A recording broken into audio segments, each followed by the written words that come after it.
योग का दर्शन करते हैं, उपदेश देते हैं भगवान कृष्ण, और उनसे कहते हैं कि उद्धव बद्री का आश्रम जाओ, ये भू वैकुंठ है, वहां तुम जाओ और वहां नित्य ईक्षया अलकनंदा अलकनंदा को देखो, तप्त कुंड में स्नान करो और वहां तुम्हें मेरा साक्षात सानिध्य मिलेगा। आज भी बद्री विशाल धाम में नारायण का साक्षात्कार है और उद्धव वहां उनकी उत्सव मूर्ति बने हुए हैं और उद्धव जी वहां गए। अब भगवान पीपल के पेड़ के नीचे चुपचाप बैठ गए हैं। तब वे चतुर्भुज रूप धारण हो गए थे। भगवान की अनर्वचनीय शोभा हो रही थी। वनमाला परितांगम मूर्तिमद्भिर्निजायुधे कृत्वरो दक्षिणे पाद मासीनं पंकजारुणम्।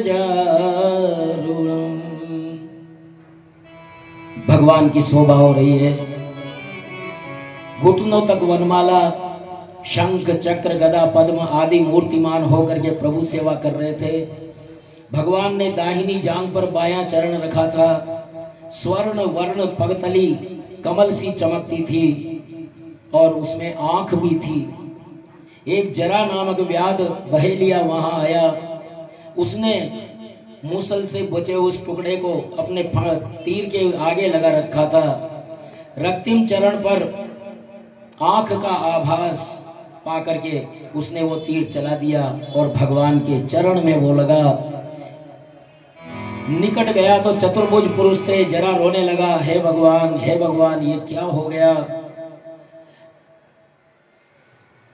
अज्ञान में मुझसे ऐसा हुआ है प्रभु, मुझे क्षमा करें। कृष्ण बोले कि हे जरा, ये तो लेना का देना है, ये सब मेरी इच्छा से हुआ है।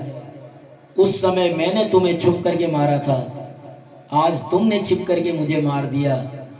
ये कर्म की खेती है, ये कहीं चूकती नहीं है। उस समय तुम बाली थे और मैंने छिप करके तुम्हें मारा था, आज छिप करके तुमने मुझे मारा है। जाओ, तुम्हें इसका कोई पाप नहीं लगेगा। और उस बहेलिया को उसी समय अपने धाम को भेज दिया। बोलिए श्री कृष्णचंद्र भगवान की।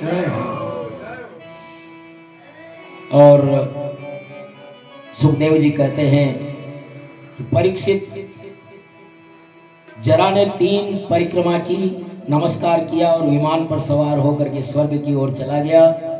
तभी वहां सारथी द्वारूक आया और चरणों में गिर गया, हे प्रभु अपश्यत स्वचरणाम्बुजं प्रभु दृष्टि प्रनष्टा तमसि प्रविष्टा दिशो न जाने न लभे च शांति यथा निशाया मूढ़े प्रनष्टे। हे प्रभु, रात्रि में सूर्य चंद्र के अभाव में अंधकार के कारण पथिक की जैसी दशा होती है, वैसी ही दशा आपके चरण कमल न देखने के कारण मेरी भी हुई है। मेरी दृष्टि नष्ट हो गई, अंधेरा छा गया। अब मुझे न दिशाओं का ज्ञान है, न हृदय में शांति है। दारूक के इस प्रकार कह ही रहा था कि गरुड़ ध्वज रथ घोड़ों के साथ आकाश में उड़ गया। पीछे पीछे दिव्य आयुध भी चले गए। और भगवान ने कहा सूत से कि तुम द्वारका में जाओ और सभी को कह दो कि कृष्ण अपने परम धाम पर गए हैं और सभी गोपियों को, जभी द्वारका वासियों को वहां से हटा लिया जाए, क्योंकि अब से 7 दिन बाद में समुद्र द्वारका को डुबो देगा। द्वारका में रहना ठीक नहीं है। और इस प्रकार दारूक प्रणाम करके चला। और इसी समय भगवान का जो ये अवसर आया है स्वधाम गमन का, तो इसको देखने के लिए मरीचि आदि प्रजापति, सिद्ध, गंधर्व समेत सभी देवगण, शिव, पार्वती, ब्रह्मा जी, इंद्रादि लोकपाल सब यहाँ आ गए हैं और सभी पुष्प वृष्टि और दुंदुभी वादन करते हुए श्री कृष्ण की लीलाओं का गान कर रहे थे और भगवान श्री कृष्ण के परधाम गमन का दृश्य आ रहा है। कमलाकांत प्रभो कमल नयन स्वामी, कमलाकांत प्रभो कमल नयन स्वामी, घट घट वासी अंतर्यामी, घट घट वासी अंतर्यासी, नारायण दीन दयाल जय जगदीश हरे, नारायण दीन दयाल जय जगदीश हरे।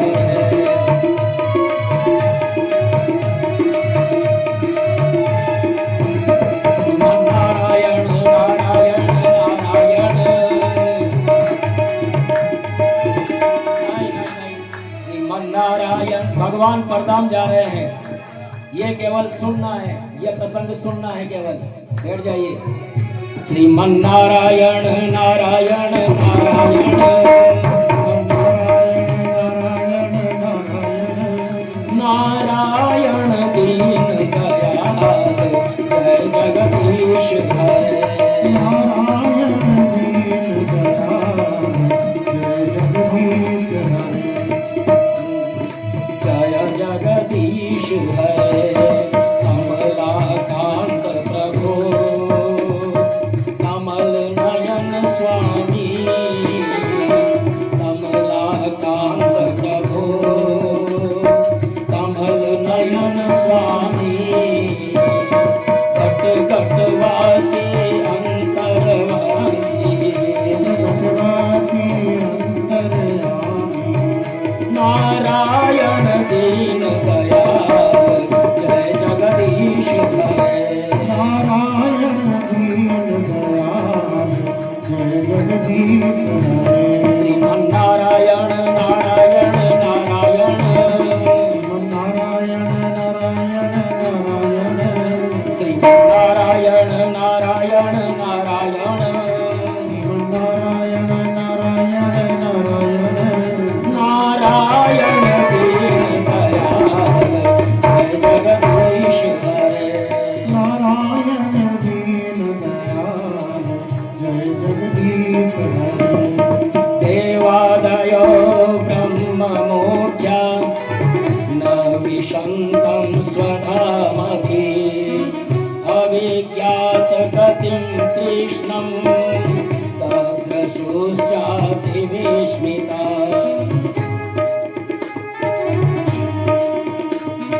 अब देखिए, सभी देवता भगवान का परधाम गमन देखना चाहते थे, लेकिन सौदामन्या यथाकाशे यान्त्या हित्वा भ्रमण्डलं, गतिर्न लक्ष्यते मर्ते, तथा कृष्णस्य देवते नारायण दीन दयाल जय जगदीश हरे, नारायण दीन दयाल जय जगदीश हरे।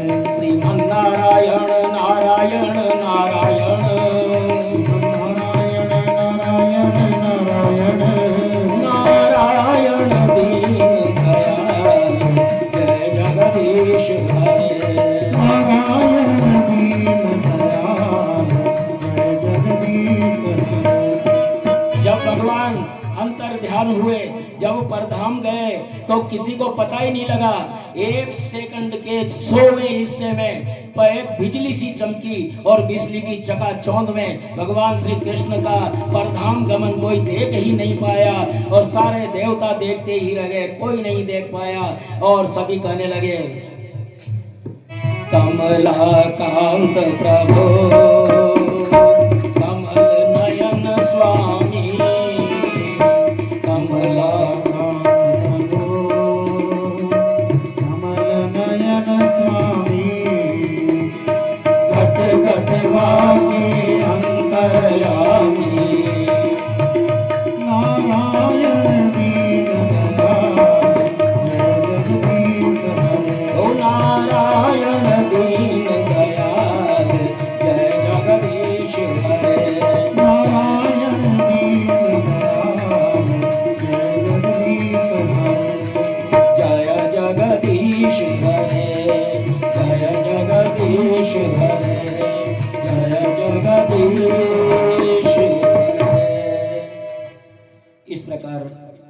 यदुवंश का समापन हुआ और भगवान कृष्ण भी अपने धाम को पहुंचे। सुखदेव जी महाराज कहते हैं अत्रानुवर्ण्यते भीक्ष्णं विश्वात्मा भगवान हरे यस्य प्रसादजो ब्रह्म रुद्र क्रोध समोद्भव। इस भागवत महापुराण में बार बार और सर्व विश्वात्मा भगवान श्री हरि का संकीर्तन हुआ है। परीक्षित से सुखदेव जी अंतिम उपदेश के रूप में कह रहे हैं, ये ब्रह्मा और रुद्र और शिव ब्रह्मा रुद्र ये पृथक नहीं है, उन्हीं की प्रसाद लीला है और क्रोध लीला की अभिव्यक्ति है। इसलिए राजन तू ये मत समझ, त्वं तु राजन् मरीष्येति पशु बुद्धिमिमां जहि न जात प्रागभूतोऽद्य देहत्वं न क्षयसि। हे राजन तू ये मत समझ कि मैं मर रहा हूं, ये मरेगा तेरा शरीर। आत्मा न कभी मरती है न पैदा होती है। इसलिए तू जिसका पुत्र है वो कई बार तेरे पुत्र बन चुके हैं और जो तेरे पुत्र है कई बार तेरे पिता बन चुके हैं। अरे बीजांकुर की तरह जन्मता मरता रहता है प्राणी। इसलिए तू इस प्रकार से, ये तो वैसे ही है जैसे तू स्वप्न देख रहा और नींद टूट जाए। स्वप्ने यथा शिरच्छेदं पंचचत्वाध्यात्मनः स्वयं यस्मात् पश्यति देहेश ततकात्मा यजोषर। घटे भिन्ने यथा आकाश आकाश स्यात् यथा पुरा एवं देहे मृते जीवो ब्रह्म संपद्यते पुनः। तुम मरने पर ब्रह्म से नहीं मिलोगे बल्कि अभी भी ब्रह्म से मिले हुए हो। ब्रह्म से मिलने के लिए मरना जरूरी नहीं है। इस शरीर में रहते हुए भी ब्रह्म से मिला जा सकता है, क्योंकि उसे ही सिद्ध कहा जाता है जो इस शरीर में रहते हुए परमात्मा से साक्षात्कार कर ले। इसलिए तुम ये मत समझना कि तुम मर रहे हो, ये समझना जो मैं अब बता रहा हूं। सुखदेव जी कहते हैं बहुत महत्वपूर्ण विषय है। यही बात कहने के लिए ये 18,000 श्लोक लिखे हैं व्यास देव जी ने। क्या कहने के लिए? अहम ब्रह्म परम धाम ब्रह्माहम परमं पदम एवं समीक्षन्नात्मानं मात्मन्याधाय निष्कले।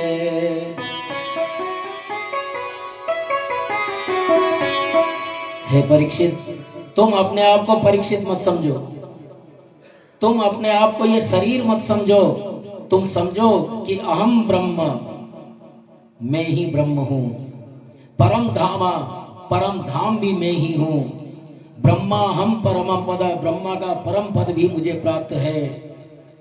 और इस प्रकार तुम शरीर के अध्यास से मुक्त हो जाओगे। और दसंतम तक्षकम पादे लेलिहानम विषानने न द्रक्ष्यसि शरीरं च विश्वं च पृथगात्मना।